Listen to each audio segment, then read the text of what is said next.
ও আমার যুবক, আমি তোমাকে সাপোর্ট দেওয়ার জন্য আসি। জানি না বাংলাদেশে আর কোন বক্তা তোমাকে এভাবে সাপোর্ট দিবে কিনা, বরং আমি দেওয়াতে অনেকে আমাকে বাধা দেয়, হাফিজ ভাই এত সাপোর্ট দিও না।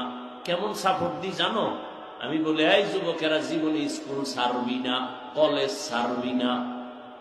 কোন বক্তায় কইব ইয়া? আমারে কয় এত কইেন না।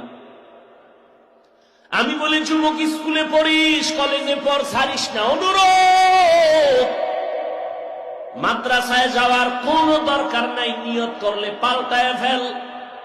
কারণ আমাদের মাদ্রাসায় ছাত্রের অভাব নাই, শিক্ষকের অভাব নাই, দেশে মাওলানার অভাব নাই, হুজুরের অভাব নাই। আমার দেশে আদর্শবান ডাক্তারের বড় অভাব, আমার দেশে আদর্শবান ইঞ্জিনিয়ারের অভাব, আদর্শবান এসপিডিসির অভাব।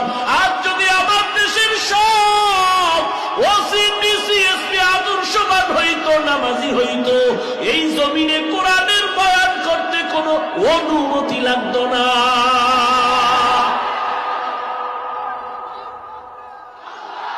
এই থাম, এত ভেজালের পরে এখনো বলে কোন কুলাঙ্গারেরা কয় ওয়াজ হবে না। আমি ঢাকায় ঘোষণা দিছি, যারা কোরআনের মাহফিলে বাধা দিব, নাম লিস্টিটা আমার দ্বারে ভাড়া। এই জালেমের